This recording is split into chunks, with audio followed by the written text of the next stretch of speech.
A decade on, the National Gallery Singapore is drawing almost 2 million visitors a year, nearly tripling its opening year tally. It now wants to pull in more youths to grow the next generation of art lovers. Bahajjaj with more. From blockbuster festivals to quiet weekday visits, the National Gallery Singapore says it's trying to be a true public space for everyone from school children to seniors.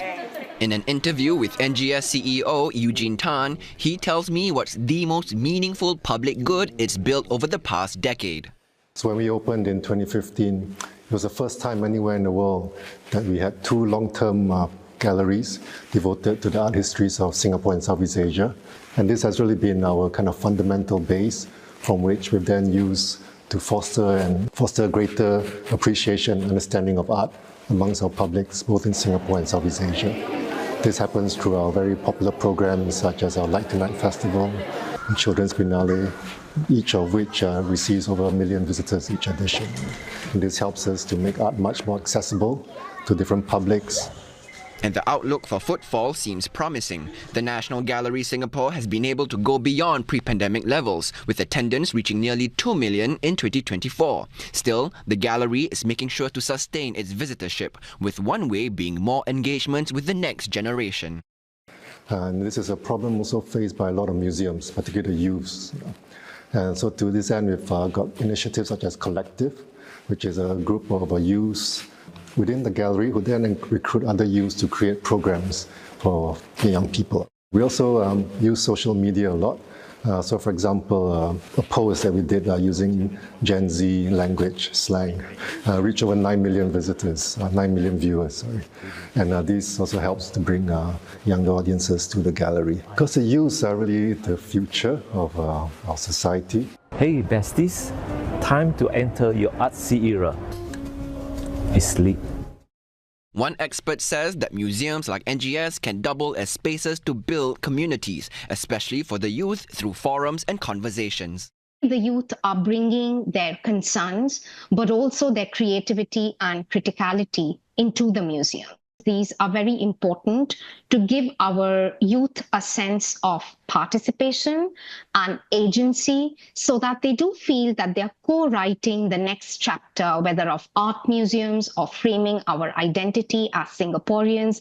I guess this is a good way to segue to the next question about accessibility. So how is NGS keeping art accessible for all visitors? So all our staff are disability awareness trained, so anyone who comes here can be treated with empathy and understanding. We also have other programs such as our hands-on learning and development program, which allows the visually impaired to feel artworks and understand kind of how the forms that they take.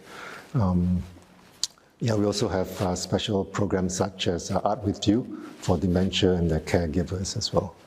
And our museum is free for Singaporeans and residents of Singapore. Now, what's the bold move you'll be judged on in the next 3 to 5 years, and what are you hoping audiences will notice first? What I'm excited about is deepening our research into Southeast Asia. How do we kind of continually question what Southeast Asia and Southeast Asian art is? And I think you can see that in the forthcoming year. So modern art used to be seen as something coming out of Europe and spread to the rest of the world. We want to kind of challenge that understanding that there were also original art forms being created. We highlight the contributions of Asian and Southeast Asian artists within kind of larger global contexts. For example, in Bahajjaj Chan's exhibition, which is also traveling in China right now. So all these artists from Singapore are being recognized and have been resonating with audiences and museums globally.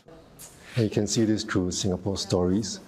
And these are artists who tell the story of Singapore through their work. Well, let me show you one of Chen Wen-Xi's biggest and most important paintings. So Chen Wen-Xi, as you know, has a painting that's featured on the back of a $50 note. So a very important young artist for Singapore. And this particular work is one of his largest. It was commissioned by the CPF in 1977. So this is in his kind of well-known Lingnan style of Chinese painting. And I would just say the composition is one of its most complex and just a stunning painting. So for me, one of the most important things that art really fosters is a sense of empathy. Philosophers have written a lot about this.